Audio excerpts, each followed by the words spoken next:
भेड़िया और बकरी के साथ बच्चे की कहानी। एक जंगल किनारे घास के मैदान में एक सफ़ेद रंग की बकरी अपने 7 बच्चों के साथ रहती थी। उनका एक छोटा सा घर था जिसमें वे सब बड़े प्यार से रहते थे। बकरी अपने बच्चों के खाने पीने की व्यवस्था करती और 7 बच्चे जंगल में खेलते, नाचते, गाते, उछल कूद मचाते। उनके दिन बड़ी खुशी से गुजर रहे थे। एक दिन बकरी ने देखा कि जंगल से खतरनाक काला भेड़िया वहां आ गया है। वह उसके बच्चों को खाने की फिराक में है। तब से उसने अपने बच्चों का घर से बाहर निकलना बंद करवा दिया। वे सब दिन भर घर में रहते। बकरी अपने बच्चों को हर समय अपनी आंखों के सामने रखती। एक दिन बकरी को खाने की व्यवस्था करने बाहर जाना पड़ा।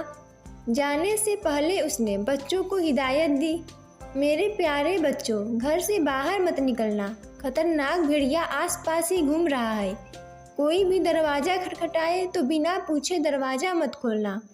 एक काला भेड़िया है, इसके काले पैर हैं और इसकी आवाज़ कर्कश है। ये इसकी पहचान है। दरवाज़ा खटखटाने पर ये ज़रूर देखना।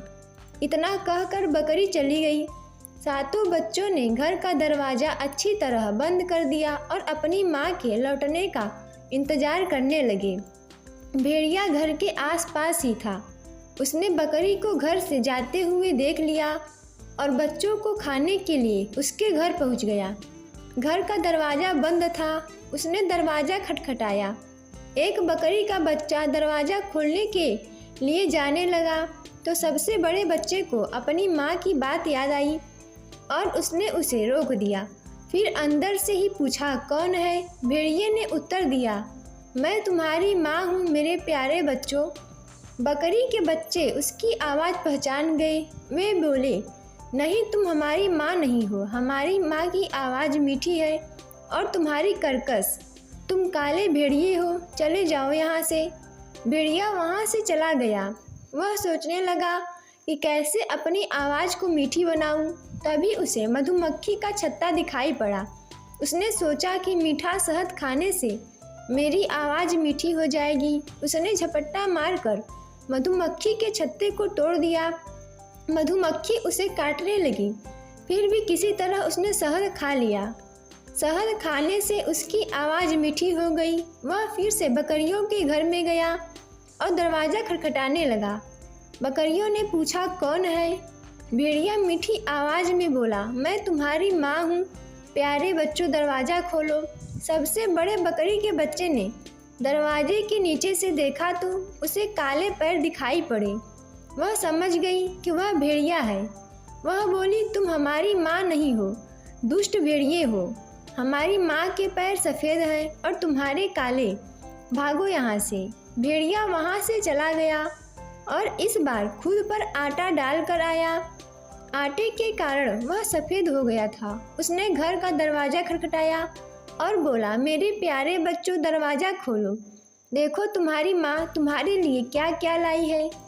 उसकी मीठी आवाज़ सुनने के बाद बकरियों ने दरवाजे के नीचे से उसके पैर देखे जो आटे के कारण सफ़ेद हो गए थे। बकरी के सबसे बड़े बच्चे ने कहा, लगता है हमारी माँ आ गई है। बाकी बकरी के बच्चे बोले, दरवाज़ा खोल दो। लेकिन सबसे छोटे बकरी के बच्चे ने उन्हें रोक दिया कि ये भेड़िया भी हो सकता है।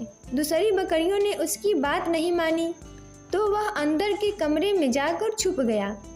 बकरी के सबसे बड़े बच्चे ने दरवाज़ा खोल दिया और भेड़िया दंदनाते हुए अंदर आया। दुष्ट भेड़िए को देखकर बकरी के बच्चे इधर उधर भागने लगे, लेकिन भेड़िए ने उन्हें निगल लिया। उसे याद ही नहीं था कि बकरी के 7 बच्चे हैं, इसलिए उसने बकरी के सबसे छोटे बच्चे को नहीं ढूंढा और वहां से चला गया। कुछ देर बाद बकरी वापस लौटी। घर का दरवाज़ा खुला देख उसको शक हुआ। वह दौड़कर अंदर पहुंची तो उसे अपने बच्चे दिखाई नहीं पड़े। वह उन्हें इधर उधर ढूंढने लगी। तब सबसे छोटा बच्चा बाहर निकला और अपनी माँ को सारी बात बताई। बकरी को बड़ा गुस्सा आया और वह भेड़िए से बदला लेने निकल पड़ी। जंगल में जाने पर उसने देखा कि भेड़िया उसके बच्चों को खाकर एक पेड़ के नीचे आराम से सोया है। उसका मोटा पेट देखकर बकरी समझ गई कि उसने उसके बच्चों को साबुत ही निकल लिया है। उसने सोते हुए भेड़िए का पेट चीर दिया और अपने बच्चों को सही सलामत बाहर निकाल लिया। फिर उसने भेड़िए के पेट में पत्थर भरकर सील दिया और अपने बच्चों के साथ घर लौट गई। भेड़िए की जब नींद खुली तो उसे प्यास लगी। वह नदी की ओर जाने लगा। पत्थरों के वजन से उसे अपना पेट भारी महसूस हो रहा था और उसे चलने में कठिनाई हो रही थी। फिर भी वह किसी तरह चलकर नदी तक पहुंचा और झुककर पानी पीने लगा, लेकिन उसका पैर फिसल गया। वह नदी में जा गिरा और पत्थरों के बोझ के कारण वह नदी के पानी में डूब गया। बकरी और उसके सातों बच्चे खुशी खुशी रहने लगे। इस कहानी से हमें यह सीख मिलती है कि बुरे काम का बुरा नतीजा ही होता है। दोस्तों, ऐसे ही वीडियो देखने के लिए हमारे चैनल को सब्सक्राइब करें, वीडियो को लाइक और शेयर करें।